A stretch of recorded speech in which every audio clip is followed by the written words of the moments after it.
we thought it was about time that we gave you a quick tour of the Kettle Whistle allotment.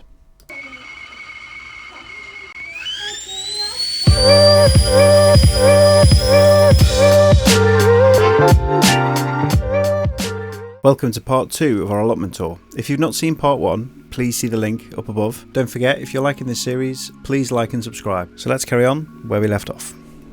So, turn around on this side. The water pressure here in the summer is actually quite poor. So what we decided to do is get a water butt, which is probably one of the best things we've done here for the watering. And I'll just keep that topped up. So when there's a few people down, we can easily keep on top of the water. Our third red gooseberry plant, which is just really good. We've had loads of gooseberries, we've frozen a load of them. This is an absolute monster of a rhubarb plant. So part of the things I'm going to do over the next couple of weeks is working out what I should be doing with that. And then we move on to the tomatoes. So the tomatoes that we've got here were the one crop that with broad beans that I really wanted to focus on this year. We've got another video on here about how we dealt with blight, because we got a significant amount of blight on here, but as you can see, some of the plants are still surviving. They are I'll talk about those when I get to them, but we use this method of using wire at the top.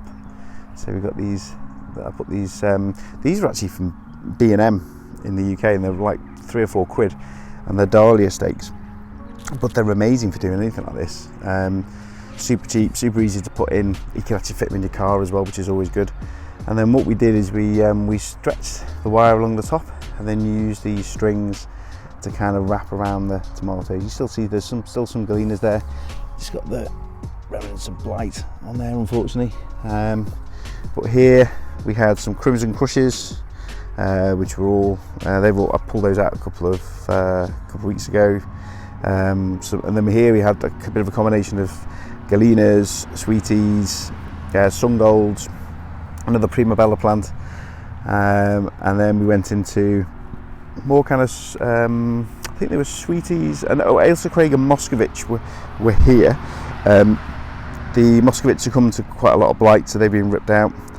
And then here we've got the primaveras, which we still, and the frost is pretty much taking them actually, but we're still getting some tomatoes, so I'm going to harvest those today, and then I'm going to pull out the plants. But you can see here how this works. It's a bit tired now where some of the plants are being removed, but this is actually a really great way to keep the tomatoes growing up and out of the way. And then literally in a couple of days, the white clover's just gone mental, taken over there, so it's a bit of a shame. I've got this cover here ready to go back over, which I'll be doing in the next couple of days. This was a bed that we never actually got any use out of. We never really did anything with this bed. If you look here again, you can see the difference in the sizings, where it's just an unusual size, and was quite annoying. So we decided to, this winter, I'll be resizing that and making it more in line with the others. Having this side as the bigger beds, and then the other side I think will be more of the beds that go east to west.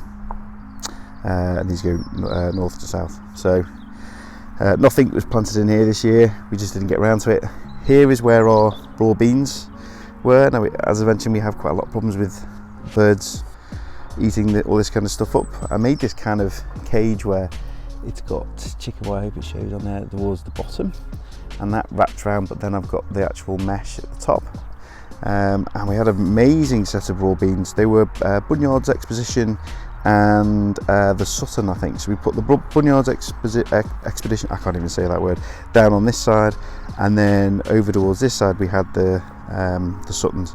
I've actually got a load of Aquadulce this year, and I'll put those in with the Bunyard's Exposition, and I'll be prepping that, but I won't be putting them in the same bed. I think I've even got a strawberry plant down there somehow. So again, this all needs weeding out, but this clover is so invasive, so need to get on top of that. This is another bed. This is for my son. He just liked to dig it over and play, and we were going to put some broccoli in here, maybe some cauliflower, but again, it's an odd shaped bed. You can't really see here, but it kind of tapers. It's just really annoying. Yeah, we're going to get that sorted out. These thistle things, by the way, whatever these are, we had so many of these over the entire allotment when we first got it. It was unreal. So yeah, we got rid of a load of those, and I was hoping we'd get rid of all of them, but obviously not. We're coming towards the end of the plot now.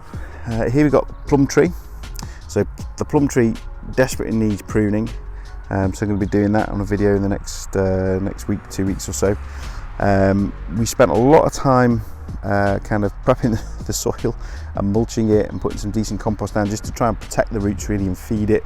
But apparently last year this plum tree was amazing. Everyone, when we first started the plot, everyone would say, "Oh, that plum tree is amazing." It had so many plums on it last year. This year we had a fair, well, a couple of kilos probably. Half of them were eaten by wasps, or more around this side, where you'd grab one and it'd have a wasp inside, or it had been burrowed into.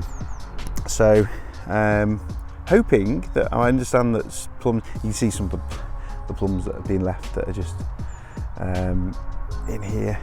Oh, that's probably a better way of seeing it. There you go, you can sort of see, there you go, some of the plums that were kind of left in here. They were all the ones that were covered in wasps and things like that. So, and then moving down here, just turn, there we go, that's better. Coming down here, this is where we had loads of garlic. So when we first got the plot, this was completely full of garlic, and that was fantastic. I must admit, it was nice that we had a plot or a kind of bed that already had things in it, so that was amazing. Again, in the space of 2 weeks, mega amount of weeds, which is not great. We had some, so the garlic came all the way down to here where this brick is, and then here we had loads of carrots. So the carrots, we had a really good haul of carrots. What I did is I put onions around the outside to keep away carrot root fly, and the carrots supposedly keep away the onion, the allium root fly, or whatever it's called, and that worked really well actually, until we had something that comes around and keeps pulling out all the onions. So you can see that some onions have been pulled out in the last couple of weeks, really frustrating. And here we have some carrots. These carrots I sowed in, I want to say it was probably the end of August, when it starts to get a little bit drier. But they're obviously, with the reduced sunlight and stuff, they're probably going to be a little while going. But we stuck them in and, you know, see how they go. Again, all this was weeded clear, so it's really frustrating. And then here we have our summer raspberries. So I decided to split these out and put the autumn and the summer raspberries separate, so that actually I could work out how to prune them. So I think these need to be sorted over the next couple of weeks. In fact, look at that, I've even got a sort of raspberry. I've actually got a raspberry grain, just because of this weird kind of hot temperature spell, which is now actually, I think that's over and done with. It's now getting cold. You can see where the new stalks are kind of coming through, which is brilliant. You can see all the way along here we've got the new ones kind of coming through, so that's great for next year. And you can see here where we've got this horrible white clover that's just gone absolutely mental. I was down yesterday and I started to clear some of this, and then got absolutely soaked. But you can see where I've kind of cleared some of this away. But when you actually look here, you can see it's so it's like vines in the soil. It's like runners, and it gets everywhere. So that's my job today, to get this clear, because this is actually where I'm going to be putting the winter garlic I've got. So I've got some garlic arrived from the garlic shop on the Isle of Wight, and now they'll all be going in, so I'll do a separate video for that. But anyway, so I thought I'd give you a bit of a overview of where we are with the Kettle Whistle allotment.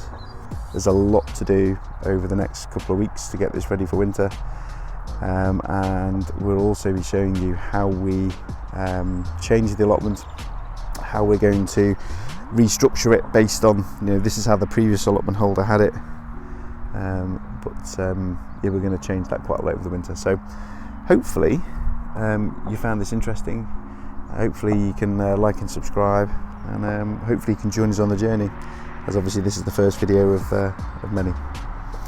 Thanks so much for watching. See you soon.